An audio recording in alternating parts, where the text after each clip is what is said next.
Hello there, Gacha gamers, and today we're going to look at something a little bit different. Involves our wonderful button in the bottom right corner. Eagle-eyed people will go, that looks a little bit bigger, that screen. I finally bothered to update the emulator so that I can utilise the alternate account that I had there. So that's why everything now says, "Ooh, it's new." Today, this is the screen we're focusing on. Most specifically, this bottom part here. So we've got, that's a paid banner. We don't want you. But we have our aura coloured banners here down at the bottom, the Peachy banners. And that's what we're going to be talking today. So we've got red, blue, yellow, green, white and black. So in order for us to deal with these, first and foremost, well, how do we get to use them? You can use diamonds. Don't do it. Just do not. So for your weekly tasks and your daily tasks, we get these tickets. So these here, you get one every single day. And then I think it's one of these. There you go, 2. So in the standard week, you will get 9 of these. And then sometimes they give out free ones and you get them as rewards for bingos and whatever. So you'll see a lot of these throughout playing. As a new account, these are relatively nice. As an old player, I think I've got approaching 130 of these. At one point, I decided I wanted more MetalNet and I tried to go for Loveseeker and it didn't happen. Hopefully that doesn't bite me. But what we're going to do is look at these aura banners and go, okay, well, what's worth getting? So first and foremost, let's just get this out of the way. Any of the monsters, I guess, are nice to have. Some of these will be slightly better than others. Just getting one of them is all right. Pulling a couple will be nice, but at the end of the day, this is at a point where if you get them, they'll be nice. It's worth noting that these banners do not guarantee that you will be getting something of that colour. So here you can see the pickup rates, and it's 0.153 for the SSRs on 1 to 9 and also the 10th pull. And here you can see for the others it's 0.14. So substantially more chance here of getting those SSRs. You also have a guaranteed SSR, and that's at 200. So that's mentioned down here, and that in and of itself there is, again, massively boosted. So when you think that there's 1, 2, 3, 4, 5, 6, 7, 8, 9, 10, 11, 12, 13 here at 2.3%, you're talking, 10 would be 23. So about 30%, a 1 in 3 chance that that SSR you get will be red. So none of this is a guarantee. But, of course, you want to think about what you may potentially want out of these banners. Now, I'm going to highlight some particularly interesting ones that I think still hold up. Firstly, Sakura art. This is painful, but I'm going to mention it. It is still a really solid errantry card. For a new player, this card is still actually really good. You've got 40% errantry with 10% colourless errantry. You have a decent amount of training bonus in 14% training bonus, 8 here and 6 here. You also have loyalty bonus, and that is 24%. For an old card, this is really solid. From a red standpoint, you also have Tabitha. I mean, she's not great, but she's also the only assist card that red has that isn't a collaboration card or Valentine's. And Valentine's Tabitha is worse than this anyway. So actually, for a standard red aura player that's coming to the game new, that's the best you can get your hands on. And then we have Antares, who as a card isn't necessarily great. However, its skill is very widely used still to this day. There are top level whales, people spending lots of money on this game that are still running this card just for that effect. The additive bonus is absolutely great for Grand Slams. Other cards of note here are our big Koizilla, having the loyalty bonus and some extra errantry bonus. It still holds up. You then also have the Garli card, which is fine. It's not great. Red in general is not in a great spot at the moment. And the Lesiana actually isn't all that good, down to the fact that you are probably going to be borrowing Bolshak. Until Red gets a new MR, a new shiny MR, you are probably borrowing Bolshak, which means that this card's aura effect may as well not exist. Then we've got the SRs and the Rs. Now I'm going to try and do a bigger video about those specifically, so we'll come to that. I don't know what's worth recommending at the moment. I'm going to look into that. Next we have Blue. Now Blue actually has some really, really standout cards in... where is it? There we go. The two newest that were added. So we've got our Henga Tiger, which is just a really solid new errantry card, 40% errantry. You've got 39%, yeah, 39% loyalty there, as well as 14% training bonus. It's just a solid card. You've also got 80% max power. Sorry, not 80%, but 80 stats of max power, so that will help. Especially when you have the Mochi card. So this here is an extra training bonus. It's got the additional money into tournament chance. It's got 120 to your power. It's got the EX boost. This card is really solid. It's a really solid card. So it's really nice to have for Blue Aura. It's not bad on its own right either. You've got 15% training bonus, 10% great chance, the money bonus into great chance bonus. So it's not the worst card on its own either. There's a special note as well. SR Pulse, I will mention this. You get one for free.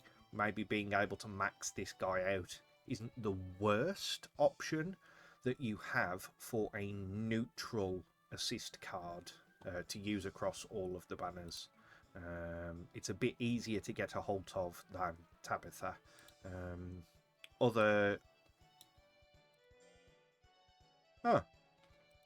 Okay, I don't know why I thought that was black.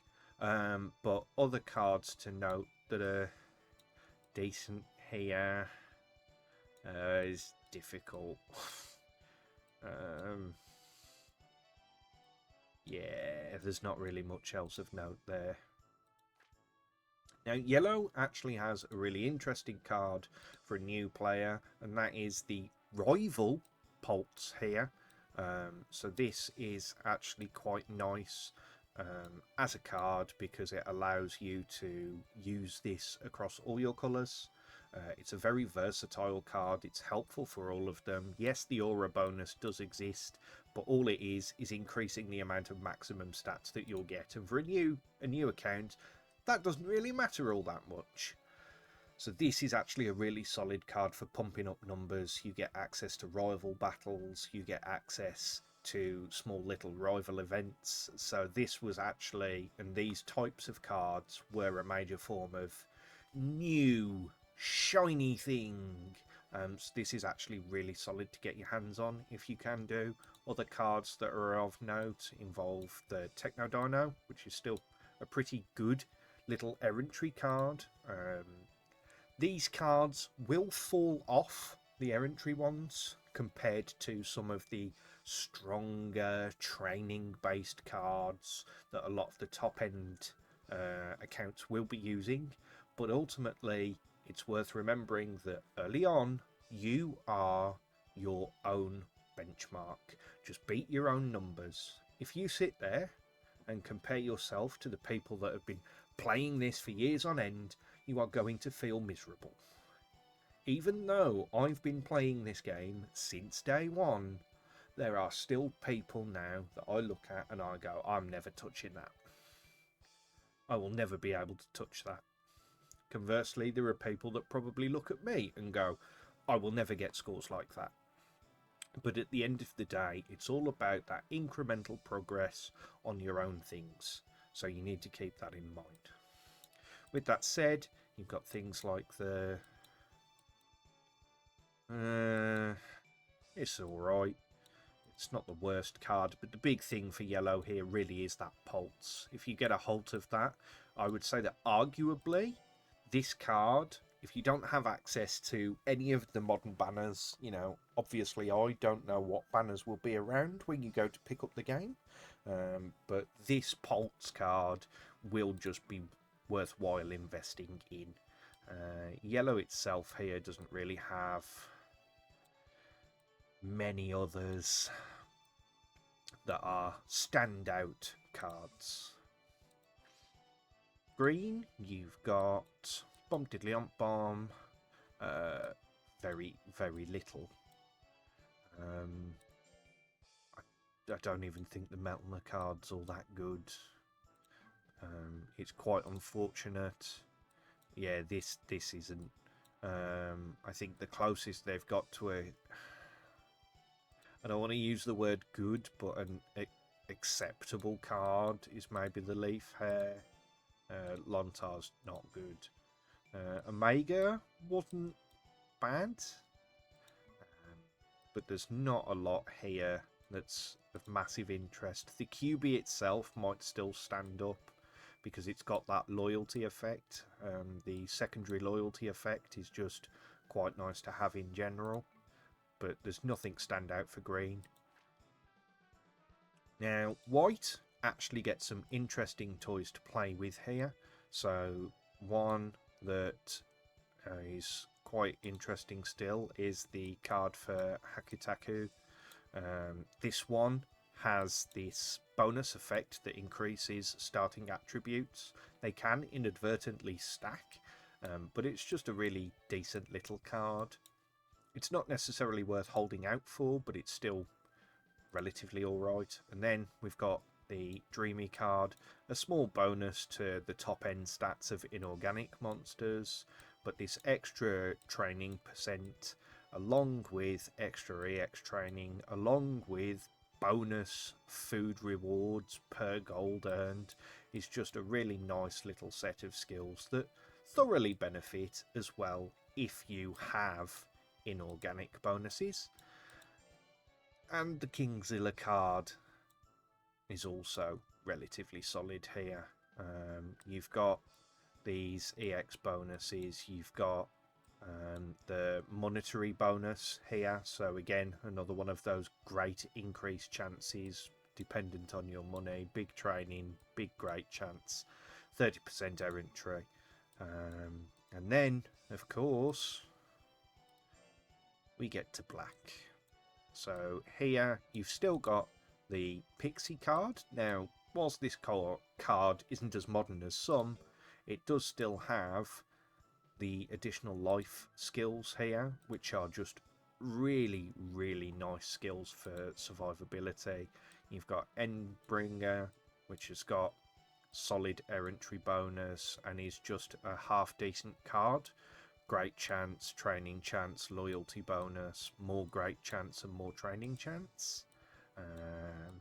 The Odin card has that 20% loyalty again. Cards that generally stand the test of time. And then we get into some of the more cracked stuff. The Cinderbird here being the 20% food bonus, all in one slot.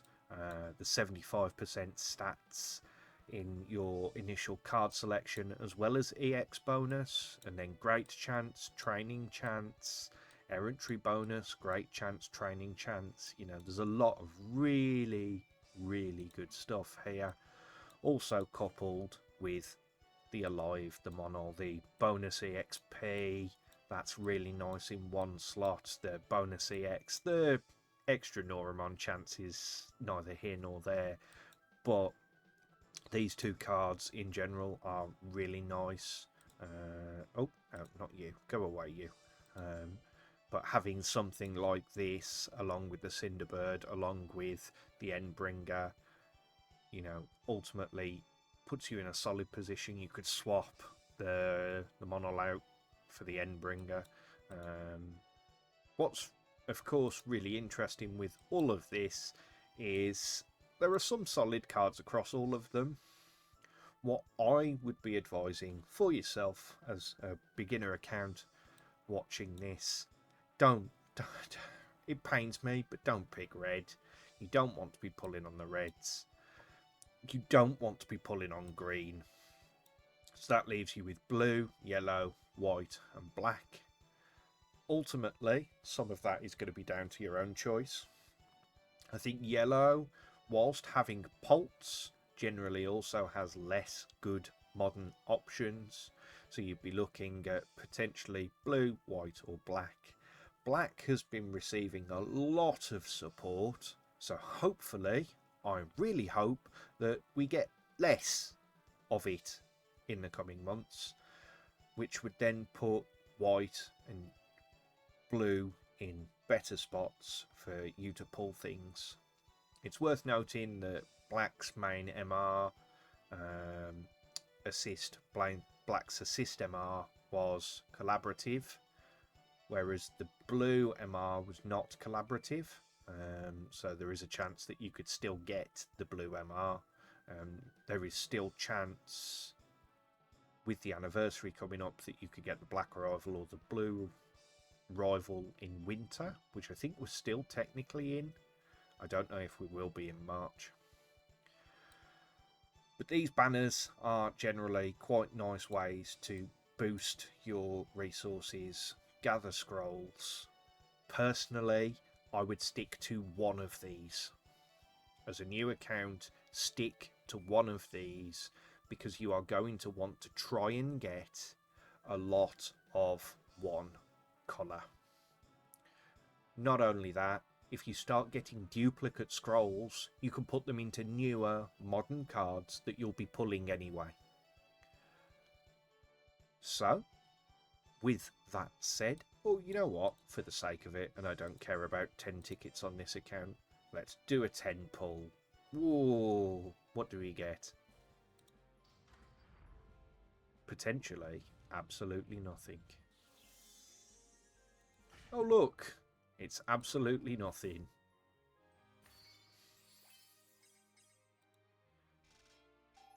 Bum, bum, ba, bum. But yes, you see this sign? You don't pull. You do not. You do not do pulls with these, with actual gems. A little bit of a longer video, more to talk about really there. But with that said, I hope this was of use to you, and I'll see you around next time.